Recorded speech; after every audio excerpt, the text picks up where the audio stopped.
अब दौड़ कर गया और नारायण के चरणों को पकड़कर कहा, नाथ आप क्यों आए हो ये तो बताओ। भगवान ने कहा, आपको मालूम नहीं, मैं लक्ष्मी को लेने आया हूं, पर लक्ष्मी को तो मैं अपने यहां रखना चाहता हूं नाथ, मैं इसको छोड़ नहीं सकता।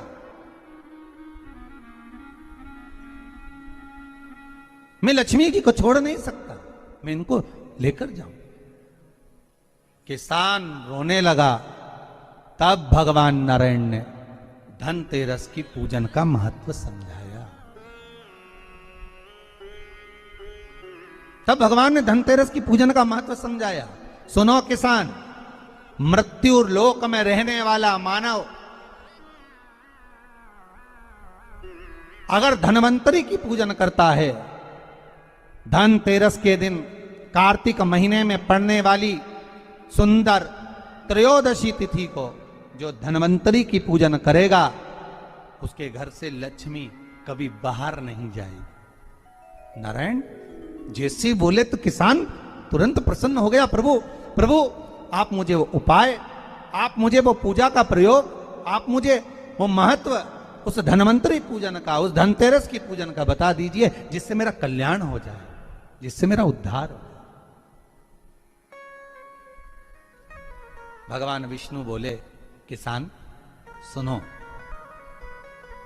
ये धनवंतरी मेरा ही एक अंश होता है। जैसे मेरे हाथ में शंख चक्र गदा पद्म सब धारण करा हुआ हूं, उसी तरह धनवंतरी का स्वरूप का यदि आप दर्शन करेंगे, आप धनवंतरी के चित्र का अगर दर्शन करेंगे, तो एक हाथ में उनके भी चक्र है, एक हाथ में उनके शंख है, एक हाथ में उनके औषधि है, एक हाथ में उन्हें अमृत का कलश है, और भगवान स्वयं नारायण का अंश प्रकट हो रहा है। बोल धनवंतरी भगवान की, धनवंतरी भगवान की। कहते हैं धनवंतरी भगवान का प्रागट्य जब हुआ था, तो भगवान शंकर ने धनवंतरी देव को देखकर कहा, वाह रे प्रभु वाह, क्या सुंदर स्वरूप धारण कर कर आए हो प्रभु। जब मेरे लिए विष लेकर आए थे तब एक आनंद दूसरा था, पर आज अमृत लेकर आए हो, उसका आनंद दूसरा है। बहुत अलग अलग बातें महाराज।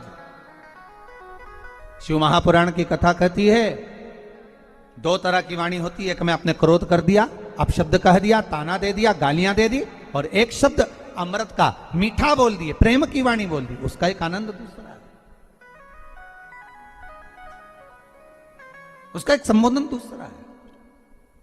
एक विष लेकर आ रहा है, एक अमृत लेकर आ रहा है। शिव जी कहते हैं जो अमृत लेकर आ रहा है उसका आनंद ही दूसरा है, उसके चेहरे की चमक ही दूसरी है।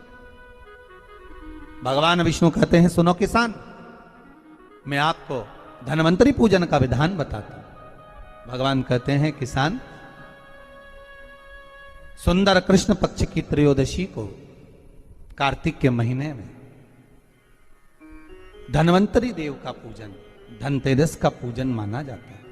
सुनो किसान, एक सुंदर भूमि पर देसी गाय का गोबर से लीपन कर कर, अगर गाय का गोबर ना मिले, सुंदर जल से लीपन कर कर, वहां एक सुंदर चौक को पूर कर, आप सभी को ज्ञात होगा कि चौक पूरने में रंगोली का प्रयोग नहीं होता। आप लोगों को मालूम होगा चौक पूरने में आटा और हल्दी का प्रयोग होता है। काय का प्रयोग होता है? आटे और हल्दी का प्रयोग। आटे हल्दी का प्रयोग क्यों होता है? क्योंकि आटा समृद्धि को बढ़ाता है, लक्ष्मी वैभव को बढ़ाने वाली हल्दी होती है। इसलिए जब चौक पूरा जाता है भूमि पर, तो चौक पूरते समय आटा हल्दी का प्रयोग करते हैं। थोड़ा सा चावल का दाना या गेहूं का दाना रख दिया जाता है, उसके ऊपर एक सुंदर चौकी, एक चौरंग, एक पाटा रख दिया जाता है। भगवान विष्णु बता रहे हैं किसान को धनतेरस के पूजन का वर्णन, और जो भगवान विष्णु ने बताया है वही पूजन का वर्णन आप लोग श्रवण कर रहे हैं। आज धनतेरस है, आज धनतेरस का प्रयोग कर पूजन करें, और शिव महापुराण के इस भाव को, विष्णु पुराण के इस भाव को, स्कंद पुराण के इस भाव को आप धारण करें, और जो विधान भगवान विष्णु बता रहे हैं उसके हिसाब से, उसके अनुसार आप लक्ष्मी का पूजन, धनतेरस का पूजन करें। चौकी लगाएं, चौरंग लगाएं, पाटा लगाएं, उस पाटे पर एक सुंदर लाल वस्त्र धारण करा दें, लाल वस्त्र बिछा दें। एक थाली लें, उस थाली पर कंकु से, रौली से, कुंकू से गिला कर स्वस्तिक का निर्माण कर दें। स्वस्तिक का निर्माण कर घर में अगर चांदी का सिक्का हो, अगर चांदी का सिक्का नहीं हो, चांदी का कॉइन नहीं हो, तो अपने घर का 1 का सिक्का, 2 का सिक्का, 5 का सिक्का, 10 का सिक्का, जो भी आपके घर में हो वो कॉइन ले लें महाराज, उसको थाली के अंदर रख दें स्वस्तिक के ऊपर। फिर उसका स्मरण करें, आटे के 7 दिए बनाएं, एक थाली में, एक प्लेट में रख लें, घी के दिए बनाएं और उसमें सुंदर बाती को लगा दें। ध्यान दीजिएगा, इसमें जो बाती लगेगी वो लंबी बाती लगेगी। लक्ष्मी जी की पूजन में जितनी भी बाती लगे वो लंबी लगे। महाराज घी के दिए लगा दें 7, 7 दियों को प्रज्वलित कर लें, प्रकट कर लें। एक दिया तेल का लगा लें। तेल का जो दिया लगाया है, जहां पर आपने सिक्का रखा है, कॉइन रखा है, उसका लेफ्ट हैंड, मतलब आप ऐसे बैठे हो तो आपका सीधा हाथ की ओर आप तेल का दिया लग दें। और जो 7 दिए आपने लगाए हैं वो लक्ष्मी जी के राइट हैंड, मतलब आपका लेफ्ट हैंड हो गया, लक्ष्मी जी का राइट हैंड, आपका लेफ्ट हैंड हो गया, आपका उल्टा। वहां पर 7 दिए जो आपने प्रज्वलित करे हैं वो प्लेट में रख दें। सुंदर थाली जो आपने पूजन के तैयार करी है, उसमें कुंकू, रोली, हल्दी, अबीर, गुलाल, चंदन, मौली, लाल धागा, मौली, अमरबेल के टुकड़े, कमलगट्टे, हल्दी की गांठ, सुंदर भाव में उसको रखें। जल का पात्र सुंदर आनंद से, जो क्वाइन चांदी का और देसी क्वाइन आपने जो रखा है उसका जल से पूजन करें। लक्ष्मी पूजन का समय अलग अलग होता है, पर धनतेरस की पूजन का जो समय है वो प्रदोष काल से प्रारंभ हो जाता है। कब से प्रारंभ हो जाता है? प्रदोष, क्योंकि शिव के द्वारा निर्मित है लक्ष्मी पूजन का भाव। महाराज क्वाइन का पूजन करें, कंकु आदि से पूजन करने के बाद दोनों को उठा लें। दोनों क्वाइन, जो चांदी का सिक्का है और जो देसी क्वाइन है, उसको उठाकर उस पर जो कलेवा है, मौली है, नाड़ा है, लच्छा है, उसको लपेटना प्रारंभ कर दें और उसको लपेटें। पहले चांदी का सिक्का लपेट दे, फिर देसी सिक्का जो आपने रखा है, 1, 2, 5, 10 का जो सिक्का रखा है उसको लपेट थाली में, उसको रख लें। फिर वापस उस पर जल का छींटा देकर उसका पूजन करें। महाराज हल्दी, रौली, मौली, चंदन आदि लगाकर सुंदर भाव से चावल को हल्दी में भिगो लें और पीले चावल कर उल्टे हाथ में चावल लेकर माता लक्ष्मी के ऊपर जो 2 सिक्के रखे हैं उनका पूजन करें। साथ में जब चावल छोड़ते जाएं तो गणेश जी का भी स्मरण करते जाएं। हे रिद्धि सिद्धि के दाता श्री गणेश जी महाराज, आप हमारे यहाँ पर सदा माता लक्ष्मी को लेकर, कुबेर भंडारी को लेकर सदा विराजमान रहें, नारायण को लेकर सदा विराजमान रहें। चावल छोड़ते जाएं और बाबा से विनती करते जाएं, माता लक्ष्मी से निवेदन करते जाएं। भगवान शिव का स्मरण करें, भगवान नारायण का स्मरण करें, माता लक्ष्मी का स्मरण करें, रिद्धि सिद्धि के दाता भगवान श्री गणेश जी महाराज का स्मरण करें, छोड़ते जाएं। जब चावल पूर्ण छोड़ दे में पूजन पूरी तरह से हो जाए, तब महाराज 7 सुंदर आनंद से अमरबेल के टुकड़े, अमरबेल वृक्ष पर एक पीले कलर की बेल चलती है, पीली, उसमें पत्ते नहीं होते, वो किसी भी वृक्ष पर डली रहती, वो अमरबेल कहलाती। ये अमरबेल लक्ष्मी पूजन में, समृद्धि के लिए, मकान के मुहूर्त के समय पर, गृह प्रवेश के समय पर बहुत कार्य आते हैं।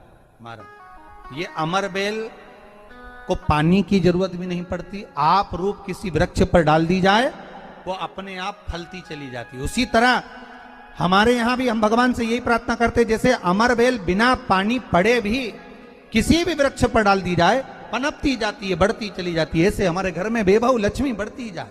अमरबेल के 7 टुकड़े कमल गट्टे 7, हल्दी की गठान 7 माता लक्ष्मी को समर्पित कर दें।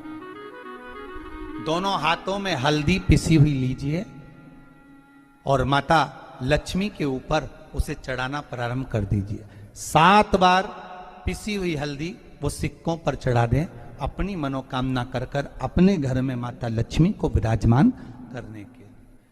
जब हल्दी पूर्ण चढ़ जाए, हाथ में कुंकू ले लीजिए, रोली ले लीजिए, उस रोली कुंकू को भी माता लक्ष्मी को समर्पित करिए। तब इसके पश्चात सुंदर जो भी घर में मिष्ठान हो, मीठा हो, नहीं हो, शक्कर हो, गुड़ हो, मिश्री हो, जो भी आपके पास में हो, खड़ी शक्कर हो, वो भगवान को माता लक्ष्मी को भोग रख दीजिए। अगर कुछ मीठा बना हो तो मीठा रख दीजिए। महाराज घर में संपूर्ण पूजन कर कर आपके घर में जो देवालय में भगवान बैठे हैं उनका भी पूजन करिए। पूजन करने के पश्चात आप माता लक्ष्मी से निवेदन करिए, हे माँ आप हमारे यहाँ सदा विराजमान हो। महाराज ये जो पूजन है भगवान विष्णु जो बता रहे हैं किसान को, ये 5 दिन की पूजन है पूरी। आज कौन से दिन का पूजन बता रहे हैं? पहले दिन का। आज धनतेरस से रूप चौदस, अमावस्या, एकम और दूज, ये 5 दिन तक दीपावली का पर्व मनाया जाता है, दीप महोत्सव मनाया जाता है। पूजन करने के बाद जो 7 दिए आपने प्लेट में रखे हैं, थाली में रखे हैं पूजन के लिए, घी के, उन 7 दियों से माता लक्ष्मी की आरती उतारिए।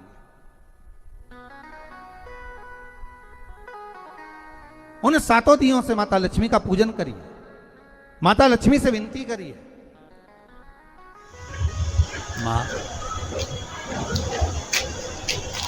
हम आपके पुत्र हैं, मां आप हमारे घर का रास्ता भूल गई हो, बहुत कष्ट है, बहुत दुखी है, पर भगवान शिव पर विश्वास कर कर, कुबेर भंडारी पर, कुबेरेश्वर महादेव पर विश्वास कर कर, भगवान नारायण के सुंदर प्रसंगों पर विश्वास कर कर, मां भगवान शंकर का अनुमोदन कर कर, हे मां आप हमारे घर में विराजमान हो। मां आप हमारे मार्ग को, हमारे घर को, हमारे घर के रास्ते को, हमारे घर के द्वार को आप भूल गई हो। मां हे बेबहू लक्ष्मी, हे धन लक्ष्मी, हे संतान लक्ष्मी, हे मां लक्ष्मी, हे धान्य लक्ष्मी आप हमारे घर में विराजमान हो। 7 दीप जो प्रज्वलित करे हैं उससे माता की आरती उतारिए। फिर माता को झोली पसार कर प्रणाम कर कर भूमि पर नमन करो। जब झोली पसार कर प्रणाम करें, झोली को अपनी ओर गिरा लें और माता को नमन कर कर जो 7 दिए आपने लगाए हैं उन 7 दिए को अलग अलग स्थान पर ले जाकर, जैसे घर के हॉल में, एक रसोई घर में, एक जहां पर आप लक्ष्मी रखते हो उस स्थान पर, एक घर के द्वार के पास में, एक तुलसी के क्यारे के पास में, ऐसे अलग अलग 7 स्थान पर उन दीप को रख दिया जाए। महाराज एक भगवान का जहां पूजन हुआ है, लक्ष्मी की जहां आराधना करिए, एक दीप वहां पर भी रखा जाए। जो तेल का दिया लग रहा है उसके पास में, फिर कहेंगे तेल का दिया माता लक्ष्मी के उल्टे हाथ पर और घी का दिया माता लक्ष्मी के सीधे हाथ पर। मतलब जो सिक्के आपने रखे हैं उस सिक्के का उल्टा हाथ तेल का, मतलब आपका सीधा हाथ होगा जहां तेल का दिया रखाएगा, और जहां आपका उल्टा हाथ होगा जहां पर घी का दिया लगाएगा, वहां माता जी का सीधा हो गया, आपका उल्टा हो। माता का स्मरण, माता लक्ष्मी से निवेदन करिए, हे मां कृपा सागर, करुणा सागर, मां आप भगवान विष्णु के साथ विराजमान हुए, आप भगवान नारायण के साथ में हमारे यहां सदा विराजमान हो। मां ऐसी कृपा कर दीजिए। महाराज मां से विनती कर कर बड़ा उत्साह, बड़ा उमंग, बड़ा आनंद रखना, ये भाव रखना घर में। भगवान विष्णु कहते हैं किसान से, हे किसान आपने अगर धनवंतरी की पूजन करिए, धनतेरस की पूजन करिए है, कोई वस्तु, कोई सामग्री अगर आप लेकर आए हो, कोई पात्र लेकर आए हो, कोई तांबे का पात्र लाए हो, जो भी वस्तु आप नहीं लेकर आए हो उसका भी पूजन उसी दिन कर लेना चाहिए।